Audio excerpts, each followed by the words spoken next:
मरने वालों का मरना मुश्किल ना करें, आसान करें।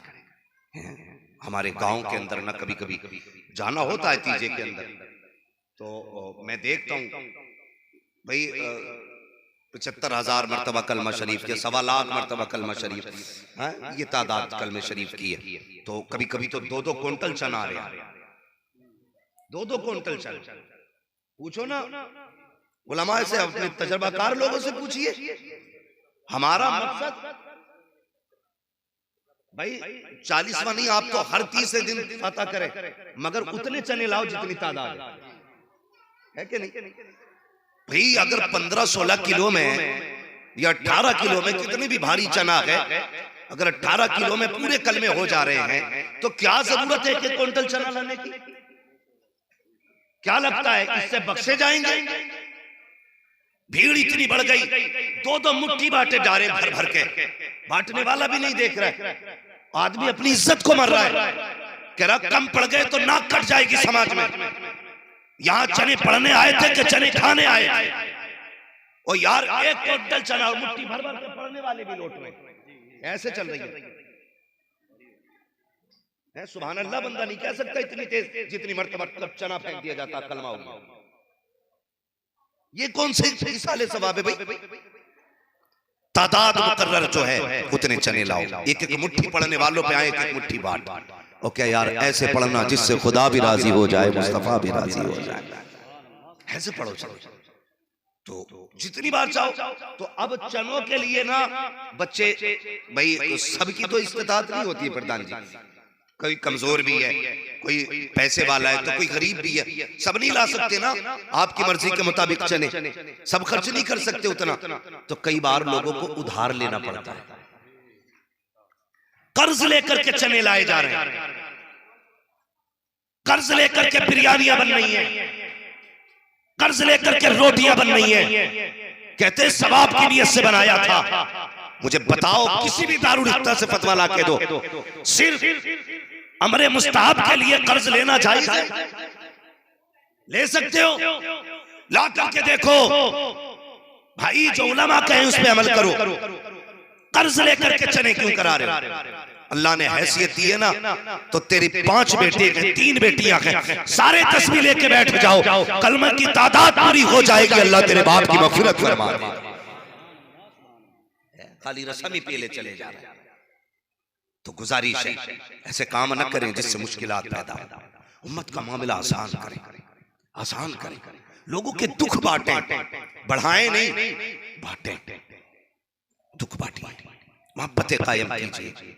और मैं जनाजे हो रहे हैं ना, जनाजे, नमाज से प्रधान जी फारिग ना होते, अल्लाह कब्र पे जैसी मिट्टी दे के चलो ना, एक आवाज आती है पीछे से।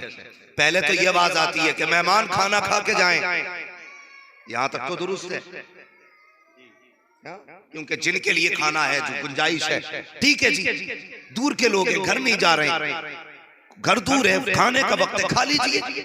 एक ऐलान होता खाना खा करके जाएं। दूसरा ऐलान होता है मेरे अब्बा का किसी पे कर्ज हो तो मुझसे आके ले ले। फिर क्या कहता है? वही आवाज आती है, कहती मेरे अब्बा से किसी को तकलीफ हुई हो तो उनकी तरफ से मैं माफी मांगता हूं। दोनों चीजों पे गौर करना।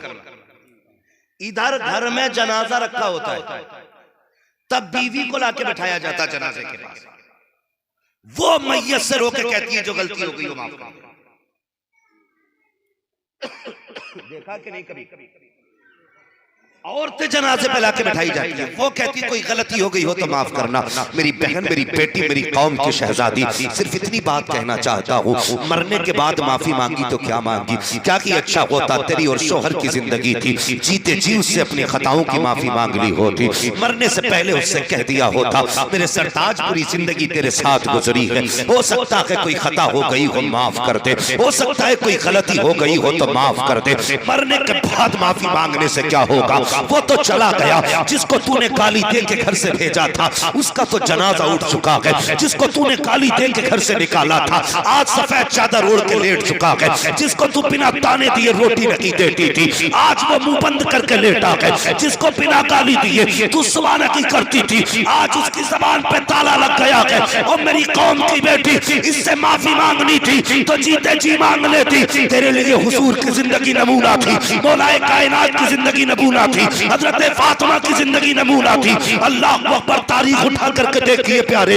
हजरत खदीजतुल कुबरा सैयदों की दादी है। जब इनके विसाल का वक्त आया है सरकार को बुला के कहती है या रसूल अल्लाह एक हाथ से मेरा दामन थामिएगा। हुजूर ने एक हाथ में खदीजतुल कुबरा के दामन का एक कोना पकड़ा है, दूसरे हाथ में खदीजतुल कुबरा का हाथ है। अल्लाह अकबर, एक हाथ से हजरत खदीजा ने अपना दामन पकड़ा और कहती है या रसूल अल्लाह आज खदीजा कुछ मांगना चाहती है। इतना जुमला कहा नबुव्वत की आंखें भर आती है। खदीजा मांग क्या मांगना चाहती हो? ओ कौम की बेटी हो, मैयत पे माफी मांगती हो, आओ सीखो नबी की बीवी से, उम्मुल मोमिनीन से सीखो। हजरत खदीजतुल कुबरा ने कहा था या रसूल अल्लाह 25 साल आपके साथ गुजारे हैं, कोई खता हो गई हो तो माफ कर दिया जाए। आका कोई कोताही हुई हो तो माफ कर दिया जाए। नबुव्वत वाली आंखें बरस जाती है। एक खदीजा 225 साल जिंदगी के गुजरे हैं, 25 साल साथ जिंदगी के गुजरे हैं, कभी कोई खता नहीं की है। अल्लाह अकबर, ये खदीजतुल कुबरा है। और नाज देखो खदीजतुल कुबरा को,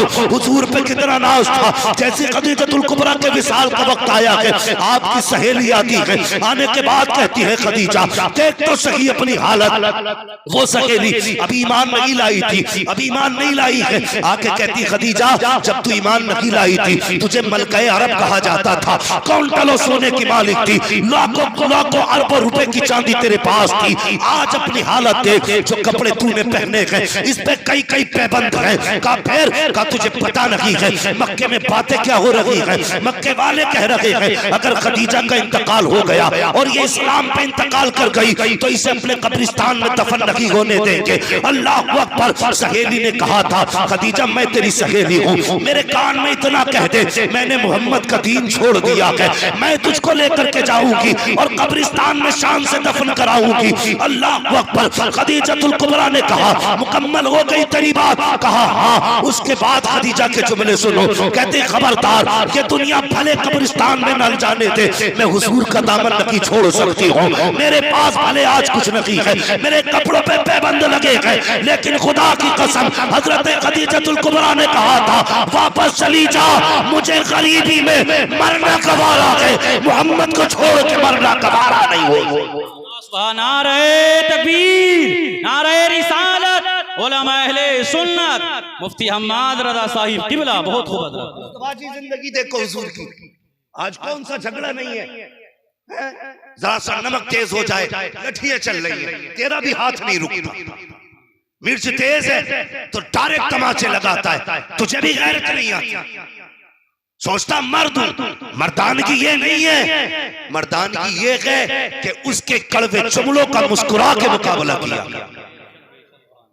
हाँ, कहते लोग कहते बड़ी बड़ी खराब बीवी मिली है, मगर जानते हो खराब बीवियां भी खुदा की नेमत होती है। कितना बड़ा सवाब फरमाया गया, गुस्सा ही बड़ा काम है, गुस्सा ही बड़ा आता।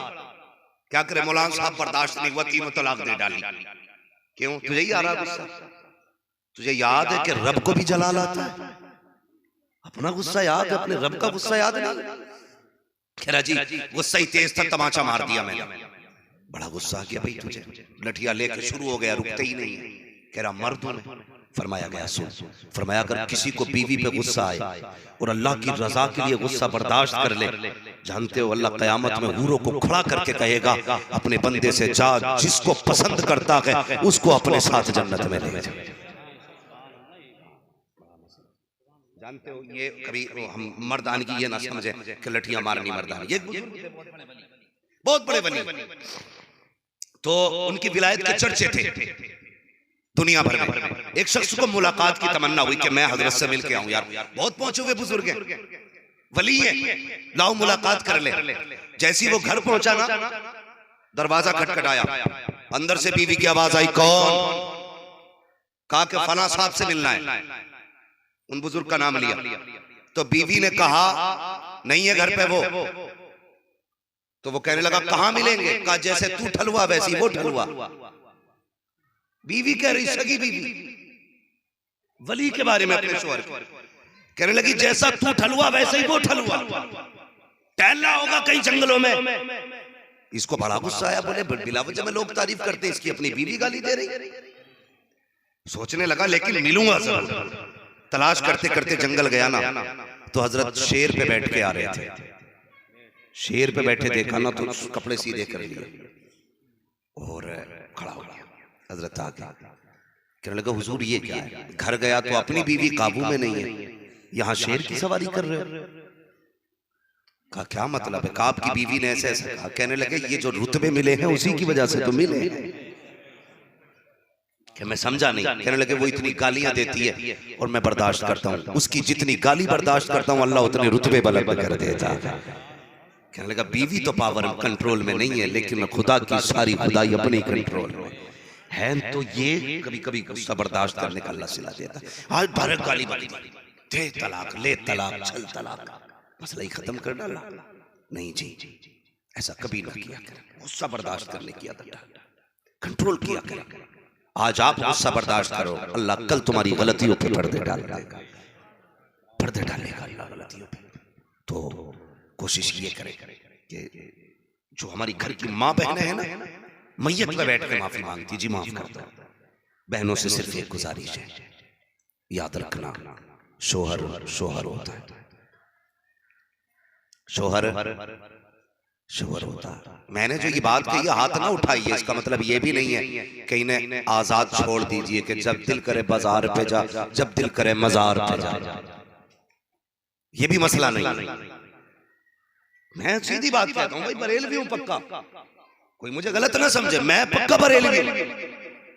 मगर बताइए जो इस्लाम औरत को, बेटी को मस्जिद में नमाज पढ़ने की इजाजत नहीं देता, वो मेलों में जाने की इजाजत दे सकता है? मजार की भीड़ पे जाने की इजाजत दे सकता है? नहीं दे सकता ना। इस्लाम ने बेटियों की इज्जत बचाई है।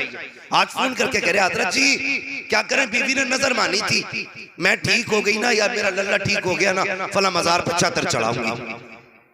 मजार की चादर याद है, सर का दुपट्टा याद नहीं, सर का दुपट्टा याद नहीं है। यही नजर मान लेती, अल्लाह बेटा ठीक कर दे, आज के बाद कभी नंगे सर नहीं घूमूंगी। ये नजर नहीं मान सकती, अल्लाह मेरा बहुत ठीक कर दे, मैं फला मजार पे जाके बिरयानी बनाऊंगी। हाँ वहां बिरयानी बनाने जाएगी तू, यही नजर मान ले, अल्लाह बेटा ठीक कर दे, तेरे लिए 10 रकात नमाज पढ़ूंगी। है तो बहाने बना रही है फला मजार का, वो भी लेके गधा टहल रहा, बड़ा फख्र कर रहा है, ऐसा लग रहा है उम्रा कराने लाया। ना करो यार, इसकी वजह से ना फसाद हो रहा है। तो शोहर शोहर होता है। बेटियों से गुजारिश है, जिस दिन ये कफन पहन के निकल गया ना, फिर कोई दुपट्टा उड़ाने वाला नसीब नहीं होगा, नहीं मिलेगा। मैं गलत नहीं कहता हूं, शायद बुरा लगे आप लोगों को। बाप के इंतकाल के बाद हमारी माँ कितने सुख में रहती है, हर बंदा गौर करे। क्या उसके चेहरे पे वही हंसी आई जो बाप की जिंदगी में आती थी? क्या आज भी वो उतना ही मुस्कुराती है जितना बाप की जिंदगी में मुस्कुराया करती थी? कभी गौर करना, खुदा की कसम शोहर चला जाए ना तो फिर जिंदगी की खुशियों के जनाजे चले जाया करते, खुशियां चली जाती हैं। आज घर से निकलता है ना तो मुंह बंद नहीं होता इसका भी, जा लौट के ना आए, अगर शिकल दिखाई तो बेलन मारूंगा, आया तो तेरा मरा मुंह देखूंगी। ये गालियां दे रही है, और शर्म कर, शोहर शोहर होता है। अगर ये चला गया, कसम खुदा की ऐसा लगता है जैसे सर से आसमान हट गया है। शोहर चला जाए तो ऐसा लगता है जैसे औरत की हिफाजत की दीवारें गिर चुकी हैं। शोहर इंतकाल कर जाए तो ऐसा लगता है कोई अमन का चाहने वाला चला गया। शोहर चला जाए तो ऐसा लगता है कोई मोहब्बतों का रखवाला चला गया। तुझे क्या पता शोहर क्या होता है? ओ खुदा की कसम, इसके 300 रुपए के कपड़ों पर एतराज करती है। वो कभी सोच भी लिया कर, ये जो 300 रुपए रुपए के कपड़े लाया है, तूने सोचा नहीं होगा इसने सुबह से शाम तक मजदूरी की है, कितने लोगों की गालियां सुनी है, उसके बाद बच्चों के खर्चे के लिए पैसे निकाले, फिर तेरे लिए 300 का जोड़ा खरीदा। कौन सा जिगर था इसके पास जो सारे दुख तेरे लिए उठाए हैं, उसके बाद तू गाली देती है। पता इसके दिल पे क्या गुजरती होगी। तेरे लिए इतना जरूरी है, अगर तेरा शोहर तुझसे नाराज है, जा किसी भी मजार पे चली जा, मजार छोड़ दे, शहर मदीना चली जा, जन्नतुल बकी में जाके मर जा। अगर शोहर नाराज है, खुदा उस वक्त तक जन्नत नहीं देगा जब से तेरा शोहर तुझसे राजी नहीं हो जाए।